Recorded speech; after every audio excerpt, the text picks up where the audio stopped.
It's me, Mario! Good evening, afternoon, morning, whatever.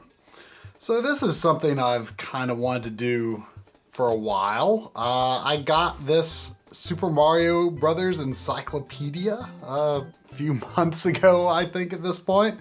And as you can see, it's still shrink wrapped. So I thought let's just kind of skim through this. I honestly don't really know what to expect from this. You know, it's not exactly an art book, strictly speaking, I suppose. I don't really know how art booky you can get with Mario anyway. So, nice little back there. I think I'll throw away the backing here. That kind of stuff doesn't really mean anything to me. It would be awkward to like shove it in the book or something like that. So let's see what this is about. The first 30 years to, up to 2015. So I guess we're missing a little bit of the most recent stuff. I'm guessing this is mostly going to cover the Mario part. Takashi Tezuka here. It's been over 30 years since Super Mario Bros. First went on sale, and for all those years, Takashi Tezuka has been working on the development of the series. He has a message for all of Mario's fans.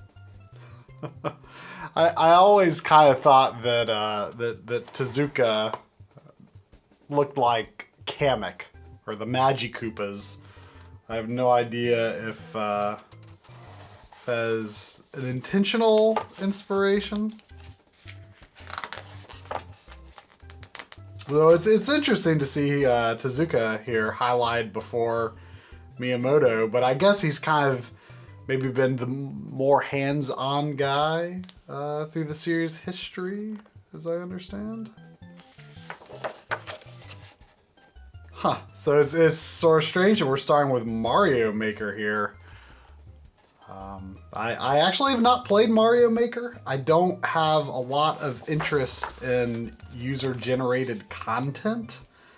I just don't feel a lot of compulsion to play it compared to, you know, what the developers intended, so to speak. So here's our contents. So it's just, I mean, it's super. It's the Super series, which is kind of what I expected. Overview of all 17 titles. So we've got Super Mario Brothers, Lost Levels, Mario 3, and then I guess we're kind of like jogging down to, I don't know, this is all out of order. But I mean, US Mario 2, Mario Land, Mario World, Mario Land 2. I wonder if, I'm assuming Wario Land won't be in here. Wario, I think, is not considered a Super Mario canon character.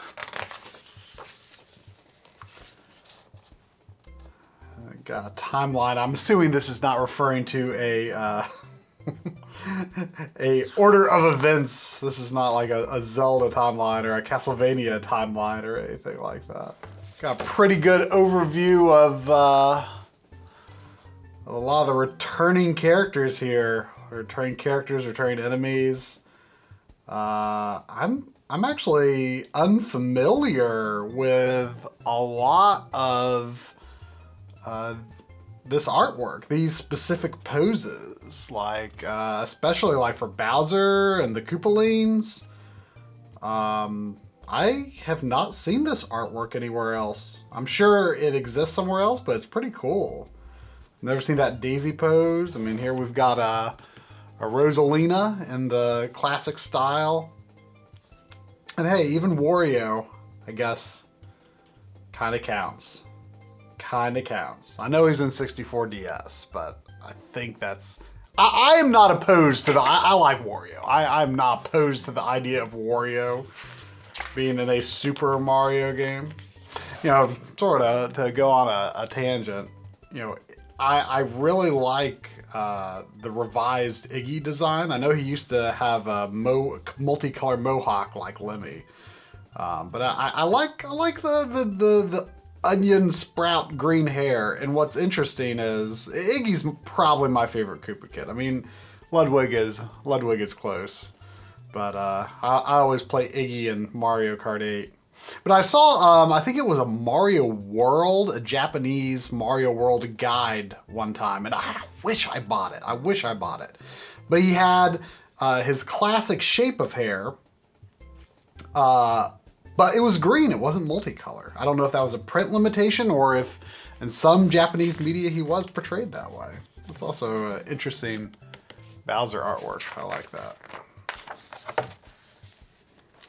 No, where's Captain Toad? Huh? Where's Captain Toad? And Captain Toadette? Don't be forgetting about him. Always loved the Japanese Mario 1 artwork. Such good stuff. And they've got the story here. Disclaimer.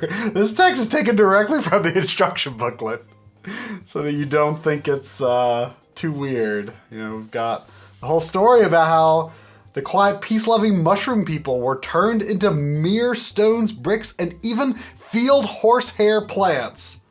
And the Mushroom Kingdom fell into ruin. Just so you know, this came directly from the instruction manual. That's true. That's true. It's strange, but it's true.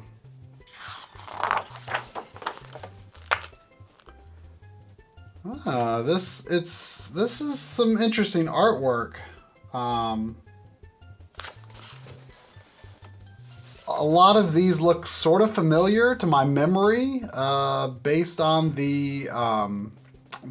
my memories of the instruction manual. It's been a long time since I've looked at the Mario 1 instruction manual, but they look like they've been sort of redone, but in the spirit of the old ones with the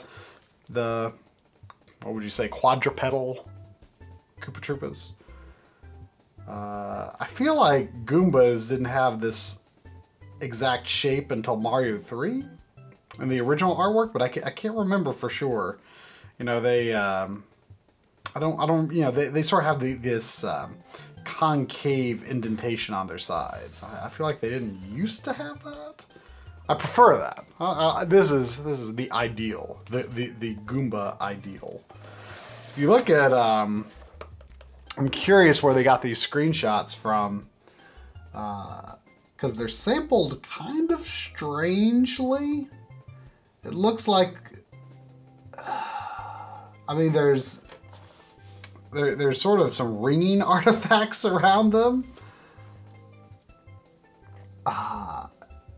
And, you know, weird sampling. They're sampling the signal too many times horizontally, and making like distinct pixels where there really don't need to be pixels. Are they doing the same stuff over here? Yeah, kind of, but it's not as obvious on the small ones. You know, the very first time I played Super Mario Brothers at my cousin's house, I feel like no one has ever seen this but me. But I mean, this was the first video game I ever played. I'd never like parsed pixel art before. Composite video pixel art for that matter. Didn't know that at the time. But I saw Toad as a floppy-eared dog. Like the two spots up top are his eyes. The big spot in the middle is his nose, and then the red spots on the side are his floppy ears. And I didn't see like the face underneath that. I saw him as a dog.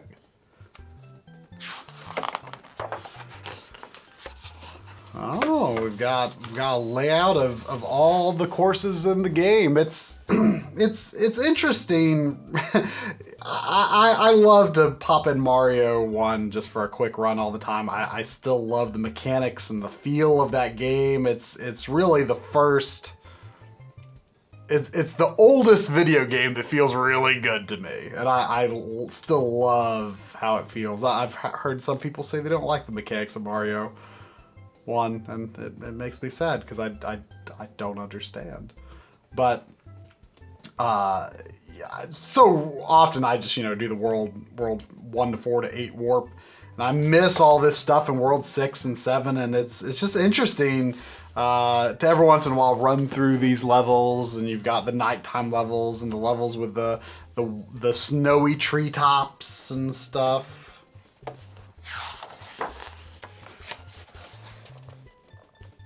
Hard mode with the Goombas replaced with the Buzzy Beetles. And then here's Lost Levels.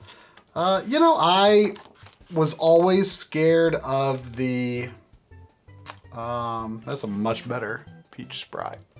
I was always scared of the original version of this game. And I beat it on stream in January. Well, I'm not exactly sure when we're going to release this Patreon video, but January 2018. And that was a fun stream. I had less trouble with the game than I expected. I think people overhyped the difficulty of this game. At least, I mean, if you're familiar with Mario, I played it on Super Nintendo. Where you could save every level. And, it weren't that bad. They weren't that bad.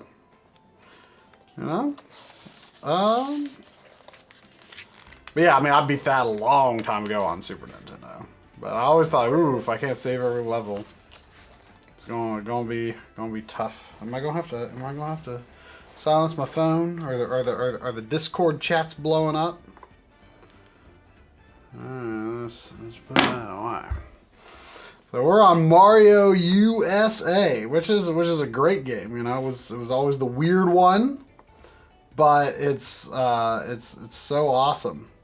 I always liked Fry Guy. Thought he was a cool boss. I mean, you got the bombs. Ninjas have not returned to the series very many times. For whatever reason, they're in like the last room of Mario World. Why? I don't know. Shy Guys have kind of gone on to be more of like a Yoshi series thing. And they plague poor old Captain Toad as well. I've always kind of been a Luigi guy myself. Peach is probably the most fun to play as, but I've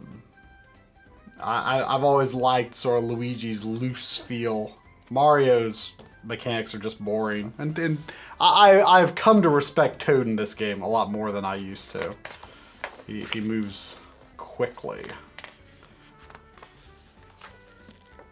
It's good to see, all this artwork of some of these obscure enemies, semi-obscure enemies. Super Mario Land. This is a game that, I got it with my Game Boy. And it's cool seeing Daisy artwork, that old style Daisy artwork. I got it with my Game Boy. I thought it was really difficult.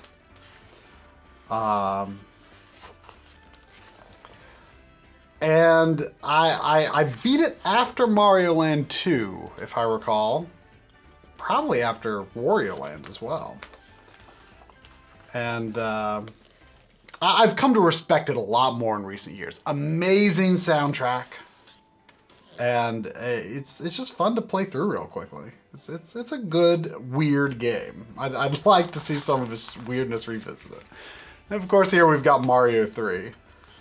Which is, as I have stated before, if push comes to shove, I guess I would pick this as my favorite game of all time. I love playing this game. I love the weirdness of its world. I had artwork in my old Nintendo Power Player's Guide for this. That is I used to draw from it all the time. I was obsessed with this game as a kid, and I guess I still am to some extent. It's a good game. It was the first Mario game I beat. I I thought at the time it was the easiest of the original 3. It was possibly actually the second game I ever beat after Rescue Rangers.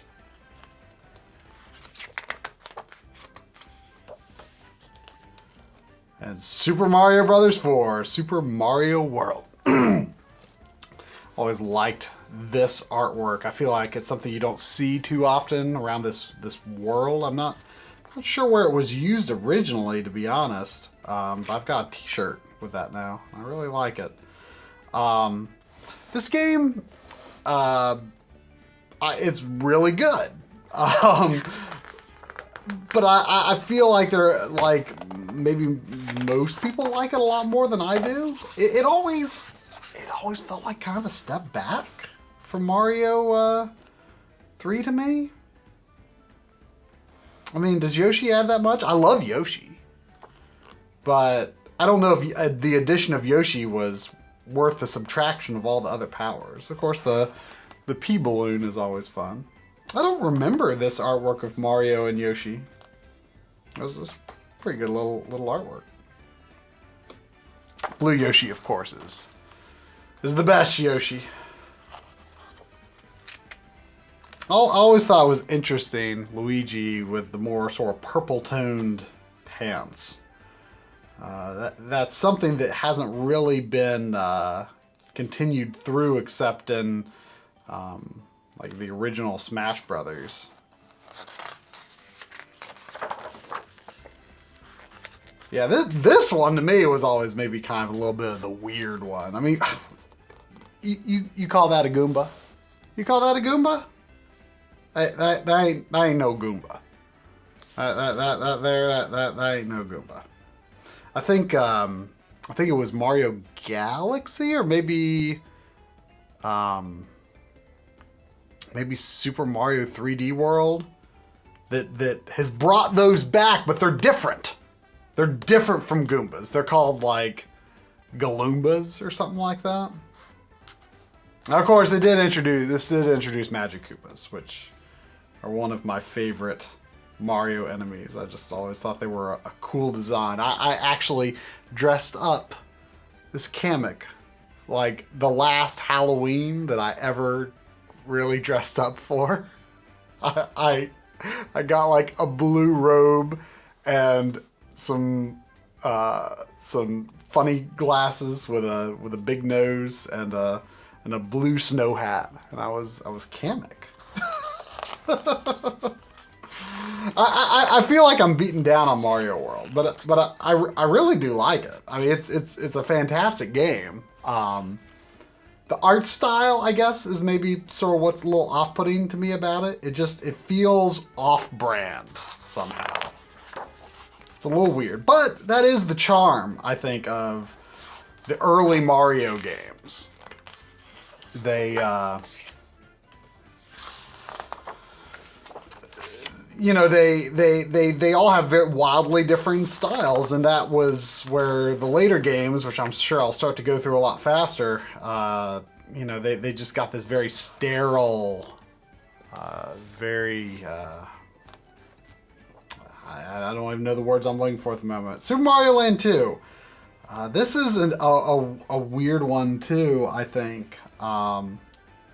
It sort of straddles the line a little bit more between like the weirdness of the first Super Mario Land and you know, maybe feeling a little bit more like Mario 3 or Mario Land. I mean, it's weird seeing stuff like vampires and these. Oh, well, moved up. Vampires and these, you know, the umbrella monsters and stuff. Witches. You've got a masked ghoul, which is basically Jason's head on 2 feet with a knife stuck in his head. Floating face from Wario's Palace. I love the music in Wario's Palace. It's probably my favorite track in the game. I liked this game more than Mario Land 1 at the time, but nowadays I like Mario Land 1 more. Look at this. Look at this ghost Goomba.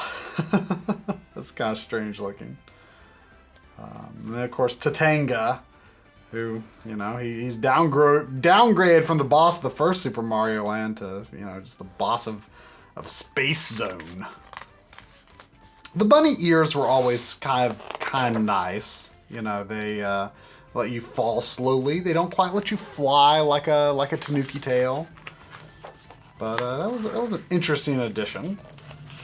All right, here we got the Mario family's spin-off games. So let's see what we've got. We've got Luigi with his, you know, Luigi's Mansion and Dark Moon. We've got Peach with Super Princess Peach, which I don't know why I sold that game. I recently reacquired it. I thought it was kind of rare for a while, maybe, but I was able to repurchase a new copy for pretty cheap. Toad and Captain Toad. Wario's Woods is my favorite puzzle game of all time, and I don't know why. That's the Super Nintendo version, is it? Oh, it's saying NES. Why? See, it says NES. I don't know. I don't know why Nintendo is always shoving the NES version of Wario's Woods in our face. Like, this version does not do it justice. It's the Super Nintendo version is my favorite puzzle game. I love getting to walk around the field as an actual character. It's a great game, and Captain Toad Treasure Tracker is like easily one of the best Wii U games. And I don't mean that as a slight against Wii U. It is a fantastic game, and I kind of want to get the Switch version. Yoshi has had more spin-offs than these, but Yoshi, that's another puzzle game that I really like. No one seems to care for old Yoshi. I had a version on my TI-83 calculator. It helped me get through senior year. And of course, Yoshi's Island is amazing. We calling Yoshi's Island a spin-off? I don't know how I feel about that. I'm not positive if it was branded as a Super Mario World 2 game in Japan, though. Maybe it wasn't. Of course, Wario's got Wario Land 3, which is one of the best Game Boy games. And I don't know why we're playing Game & Wario and not WarioWare, which I love WarioWare. Oh, Mario 64. Oh, Mario 64. This is just a game that, I know I've talked on and on about before, but it's just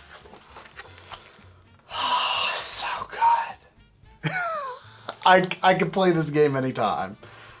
The mechanics in this game, some people think it doesn't feel good, but Mario's got this freedom to his movement.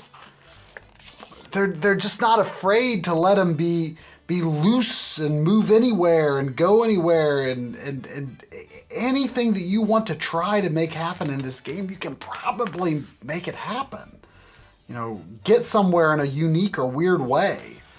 The mechanics allow you to do very unexpected things that games these days are afraid to let you go outside those boundaries, to do things in a way that wasn't exactly the way you were supposed to get the item or get to the goal. Mario 64 lets you come up with your own way. And Mario in this game is the greatest video game acrobat.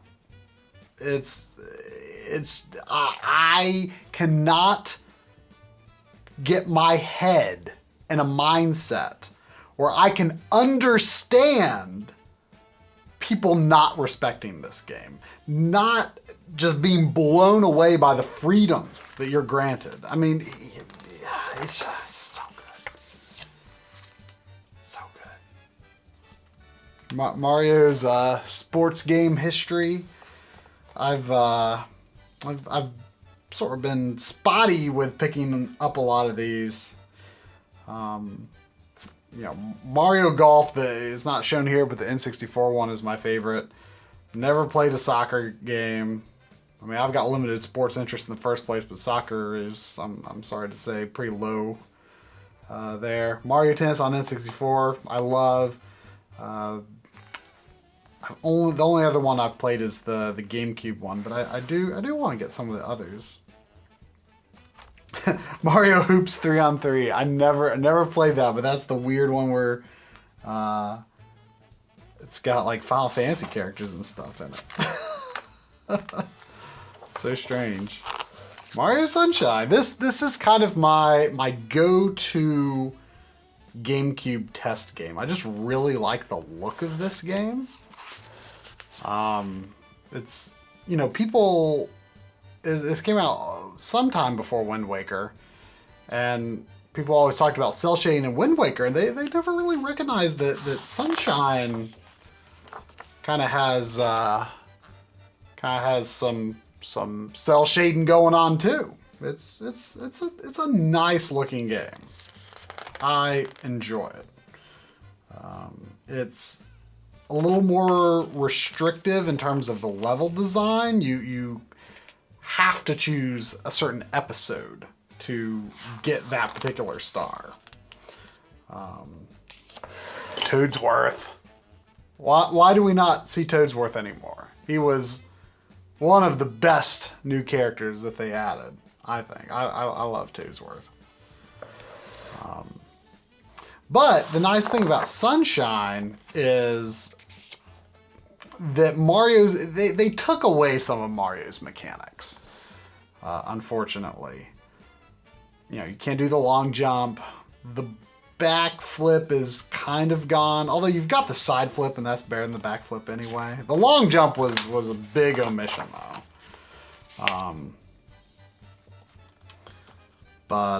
It's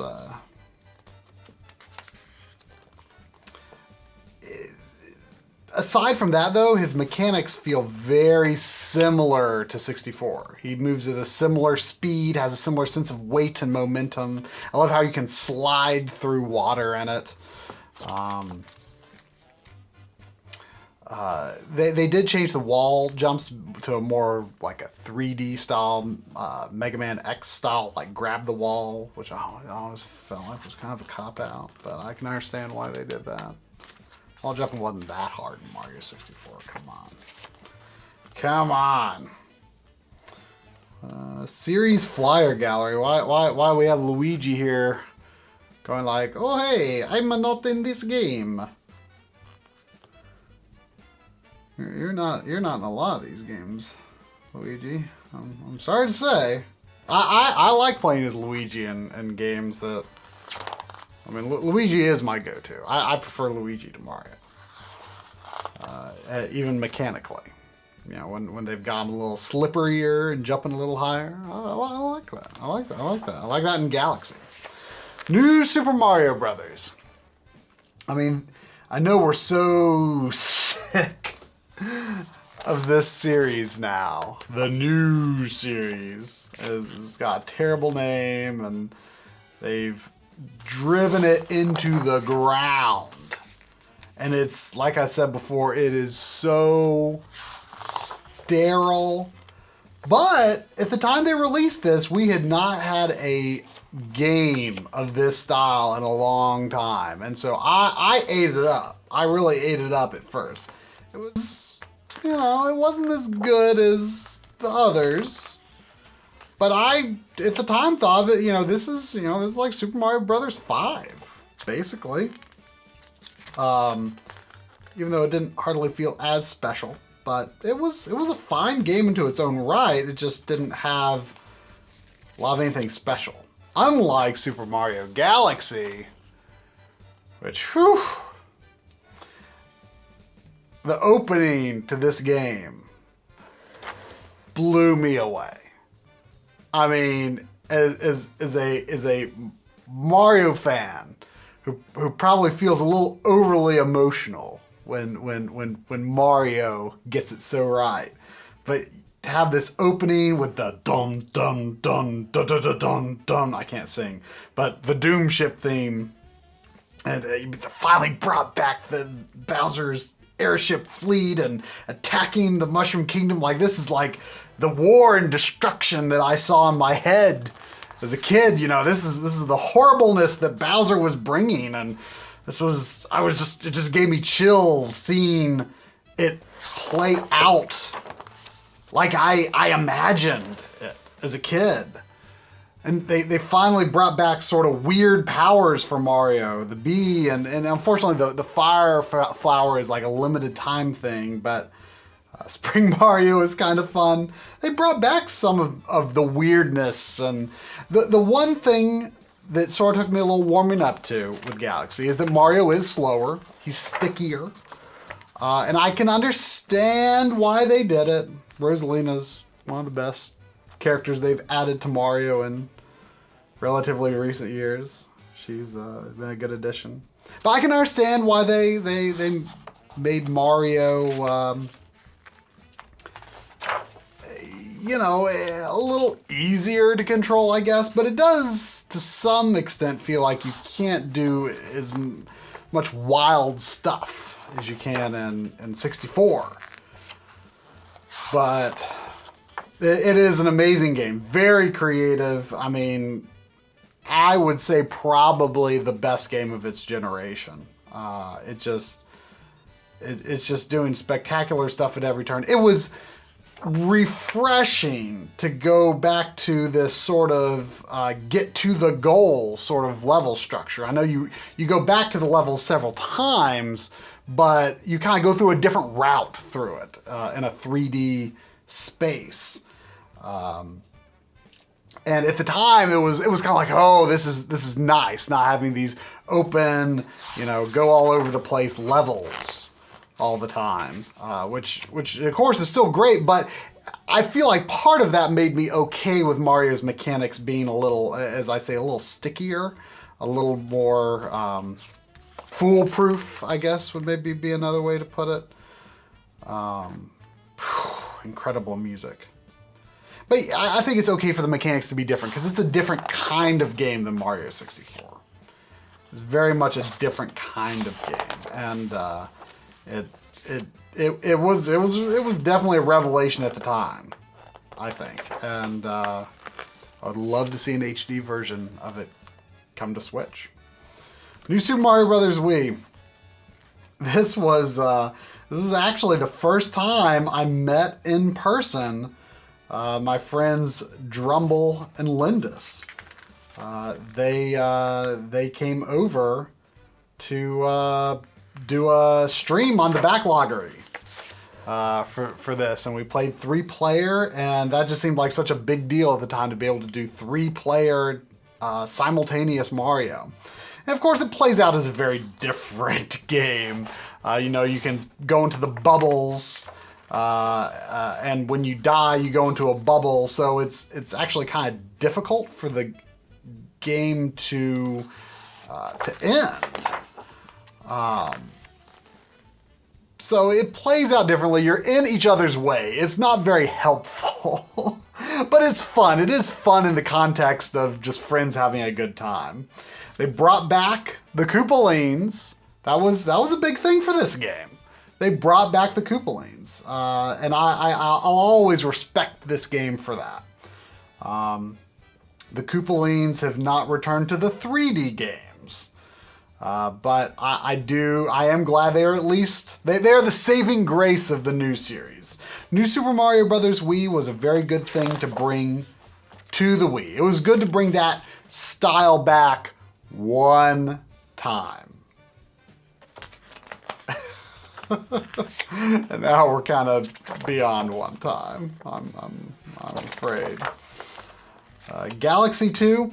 A lot of people, I think Galaxy 2 is better than Galaxy 1, and you know, that's valid. It's sad to see the story not really be there. The hub world is kind of boring. Cloud Mario is a pretty cool power, though. Pretty cool. The level design is cool, and Yoshi was fun to have in it. Much better Yoshi implementation than Sunshine, that's for sure. But it just didn't have the same impact as the first Galaxy, I don't think. And the soundtrack wasn't as good. But it's a very good game. I've only played through it once. I've not 100% completed it. This was the game where I probably the first Super Mario game where I fell off of 100% completion. And I haven't quite got back on the bandwagon yet. I'd like to. I'd like to. Very creative game. I want to replay it. I really want to replay it. Coury said something about a rumor of Galaxy 1 and 2 coming to Switch. That'd be great. I would totally replay it. It feels like Galaxy 2 section is surprisingly long. What's this section? Series Remix. All-Stars, of course. Deluxe on Game Boy Color. And Mario Advance, which just uses voice clips like crazy. Mario 64 DS, which is... I should get that again. I don't think I have it anymore. It's such a weird version of the game, though. So strange. Start off playing as Yoshi in that. Super Mario 3D Land. This is a game that, you know, I beat it. I liked it, but I just kind of forgot it existed after that. I always liked the fox Luigi instead of the Tanuki. I thought that was a fun twist. But yeah, it's a game that I just didn't think a lot about after I beat it. And I was like, you know, I feel bad for forgetting this game exists. And I carried it for a long time in my 3DS carrying case thinking, you know, someday it's going to strike me like now is the right time to replay Super Mario 3D Land. And it never happened. I should replay it. I should replay it. Anniversary events. Got the Famicom GBA Micro.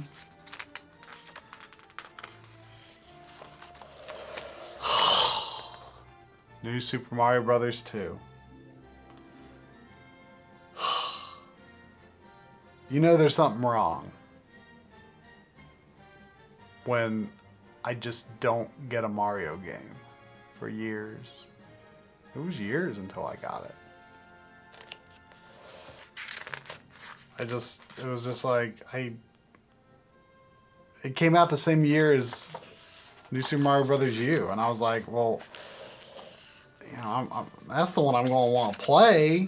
I don't want this to like even further make me tired of new Super Mario Brothers, so I didn't get it for years. And when I finally got it, I just couldn't play more than a world at a time without just being so bored. Like, I got to the end of the world and I'm just like, I need to take a nap. I mean, I don't think there's anything wrong with it, probably. I don't know. I was probably too tired to notice what was wrong with it. This game did not need to exist. It just diluted everything. And then New Super Mario Brothers U, I mean, this was special only because it was Wii U launch day, you know? I played it with Drumble and Lindis again. And, you know, we had fun. Like, we had fun with New Super Mario Brothers Wii. Drum and Lin were big into the Flying Squirrel Mario. That's pretty cool. I don't know if I would necessarily choose it over any of the other flying type abilities, but you know. Propeller Mario, that was in the Wii one though, I think, but it was fun. Yeah, it was fun to play a game like this. I mean, it was very cool that the Wii U launched with this. Because, you know, hey, we've got a Super Mario game at launch, even if it is, you know, kind of basic. We've still got Koopalines. That's great. I enjoyed this game at the time, certainly. But I guess it's on Switch now. I don't even remember if it's out yet. I guess I should probably get it someday just to have it. There's nothing wrong with this game. I mean, it's just, again, there's just too dang much new Mario. Too dang much. But New Super Mario Brothers 2, I mean, I played that well after this, and it's just like, oh, why? Super Mario 3D World. This was a game that we did a how to beat on. I liked this game a lot. Played it 4-player co-op. I enjoyed it. It always felt creatively a step back from Galaxy. You've got these much more standard levels that were, from a game design concept that kind of originated on the 3DS, a much more simplistic sort of thing. But of course they dialed it way up for this. It's cool. I would like to play through it again single player and sort of get a sense of how I feel about it that way. It didn't make much of an impression on me at the time, but I will say what has really improved it in my memory is the soundtrack. The soundtrack didn't make a huge impression at the time because of all the chaos and laughter of playing it co-op. But listening to the soundtrack over the years has is a good soundtrack. It's not quite like Galaxy, I don't think, but it's good. Mario before he was Super. Yep, this is definitely all about the Super Mario, which is, is my favorite Mario.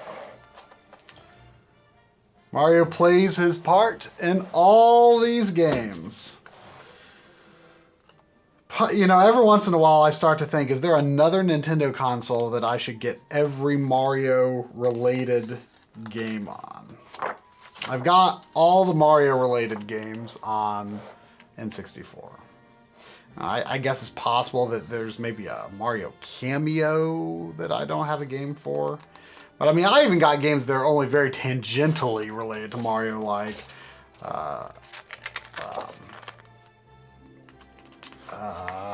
I was thinking of Dr. Mario 64, which kind of plays out more like a Wario game.